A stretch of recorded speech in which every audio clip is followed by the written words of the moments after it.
7 days ago, I tried to buy a pile of PC parts, with a budget limit of just $1 for each part. To do that, I was digging through eBay, AliExpress, Facebook Marketplace. I ended up taking risks on extremely old hardware, some of which probably shouldn't even be powered on anymore. But somehow, I finally managed to gather all the parts I needed. So now, let's see what's actually inside these boxes, how I managed to buy them, and whether any of this can really be turned into a working PC. Before we start, just remember, this video is purely for entertainment. I do not recommend trying to build a gaming or work PC with literally $1. Please save your money and buy something stable instead, unless you also enjoy emotional suffering. And there's one important rule I need to make clear from the beginning, so nobody gets angry later. I only count the original negotiated item price. No coupon codes, no promo discounts, and shipping costs do not count.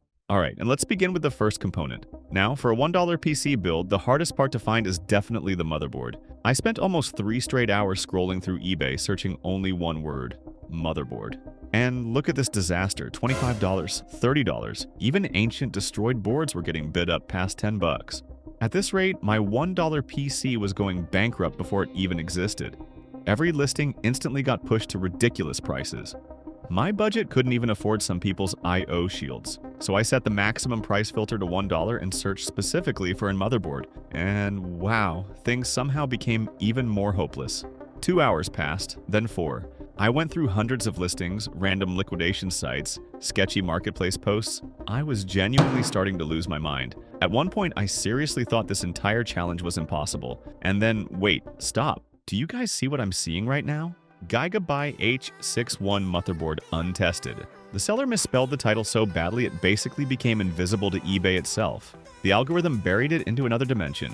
Nobody found it. Nobody bid on it. And somehow, in the middle of absolute desperation, I got saved by somebody's catastrophic spelling skills. 1 week later, this cursed motherboard finally arrived at my laboratory. Now let's see if I can bring it back to life. Oh, it's actually a real Samsung H61 motherboard. It looks almost exactly like the photos from the listing. But the terrible part is, the seller didn't protect the CPU socket at all during shipping, and somehow a few of the socket pins ended up bent, which is basically the kind of thing that instantly ruins your mood. Other than that though, I honestly don't see any obvious signs of serious damage. So now comes the terrifying part. I grab a pair of tweezers and start carefully bending each pin back into place one by one, hoping I don't accidentally destroy the motherboard completely in the process. And after finally finishing, all I can do now is pray this thing still works. Now that the skeleton was finished, it was time to find the brain. And finding a $1 CPU for this Gigabyte H61 motherboard on eBay was basically impossible. Not because they didn't exist, I actually found a few listings, like an Intel Core i3-2100 for just $1. Sounds amazing, until you notice the $7 shipping fee. Classic seller trap. At that point, I realized if I kept searching like this, I'd get financially assassinated by shipping costs alone. So, out of desperation, I opened AliExpress. And this is where things get funny. I had never bought anything from AliExpress before, ever. I hate waiting weeks for overseas shipping, so I always avoided it completely. But somehow, my total inexperience accidentally turned me into the perfect new customer for their algorithm. And apparently, the reward for being clueless was an 88% discount, which meant I could buy a legendary Intel Core i5-2500 for only $1.5. At this point, I genuinely didn't know if a real CPU was going to arrive, or just a picture of one. So let's open the package and find out. Oh my god. It's actually a real Intel Core i5-2500, and somehow it looks shockingly clean. The contacts are still in great condition, the heat spreader barely has any scratches, and thankfully there are no signs of bending or physical damage at all. After getting trapped by a bunch of fake cheap listings, I changed my strategy and started sorting everything by the lowest total price, including shipping. And finally, I found something that didn't look like a scam. Check this out. 2 matching DDR3 RAM sticks, 2 gigabytes each, for only $3.50 total. That's about $1.75 per stick. At this point, I felt like some Wall Street investor making the greatest financial decision of my life. And the best part, the shipping was actually reasonable, just $4 through USPS. No stupid $1 item with $28 shipping nonsense. No scam this time. I probably shouldn't hesitate before somebody else steals this deal from me. A few days later, the package was sitting right in front of me, and somehow both RAM sticks worked perfectly. But that doesn't mean I'm going to use all of them. I'm only using one of the sticks. Yeah, I know. Dual channel is better, but I can't break the rules I made myself. This is supposed to be a challenge, not an excuse to build a powerful PC. Using a single 2GB RAM stick means the total memory cost for this entire build is officially under $2, which sounds amazing, until you realize we're about to run Windows 10 on only 2GB of RAM, like it's some kind of crime against humanity, but thankfully, I already have a plan for that problem. Anyway, now we still need the most important thing of all, power. Let's go find the worst power supply possible, but finding a power supply for under $2 on eBay or AliExpress? Yeah, completely impossible. And honestly, I get it. Even the sellers probably don't want people risking their lives with a $1 power supply. At that point, online shopping had completely failed me. So it was time to enter the chaos of Facebook Marketplace. I started searching through old, free electronics listings and eventually found a guy giving away random office PC parts. I sent him a polite message explaining this ridiculous challenge and hoped maybe he'd help me out a little. And boom! Instant rejection. But I kept scrolling. And finally, another listing appeared showing a pile of old dusty power supplies. Completely untested. Sold as is. Exactly the kind of sketchy thing I was looking for. So I took the risk and messaged the seller about the challenge. And somehow this absolute legend agreed to sell me one for only $1.50, mostly because he wanted it gone from his garage. I think he also felt a little sorry for me. The scary part was, I had absolutely no idea which of the 4 power supplies he was going to send me, or whether it would still be alive when it arrived. Perfect. The power supply turned on instantly without hesitation. Next up, the most important part of any gaming PC, the graphics card. And this is where online shopping officially failed me completely. Even the weakest ancient GPS online still cost around $10, and the shipping alone instantly destroyed my budget. So if I wanted a dirt cheap graphics card, I had to hunt for one locally. I skipped all the big stores and drove straight to a small computer repair shop I usually go to. The place looked promising immediately. There were piles of old low-profile GPUs sitting everywhere like forgotten fossils from another era. After digging around for a while, I found one that looked old enough and weak enough that nobody would realistically want it anymore.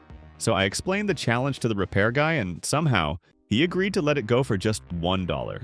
Alright, I brought it home. There's no sticker, no branding, nothing. The card looks weirdly anonymous, like it's trying to hide its identity. Visually, it doesn't seem damaged though, except the PCI bracket is bent a little. So far, not terrible.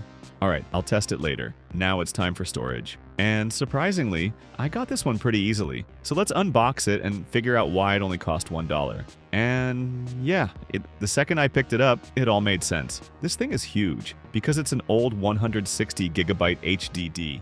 And not only is it a hard drive, it's only 160 gigabytes, which honestly feels ancient at this point. Let's be real. In today's world, a 160 gigabyte HDD is basically just a very heavy paperweight. Modern games alone would bully this thing into retirement. Most people probably throw drives like this straight into the recycling bin. But for some random seller trying to clean junk out of a drawer on eBay, $1 is still better than nothing. The only problem is, I already know this thing is going to feel painfully slow. Next up, the CPU cooler. And my original plan was to buy one of those old stock Intel stock coolers online. These things are basically worthless. Nobody even wants them anymore, but then reality hit me. The cooler itself might cost $1 minimum, but the problem is the size. Unlike CPUs or RAM, you can't just throw a chunky metal cooler into a thin envelope and call it a day. Sellers have to use an actual box or thick bubble wrap, which immediately makes the shipping cost explode. At that point, the shipping alone costs more than the cooler itself, which completely ruins the challenge.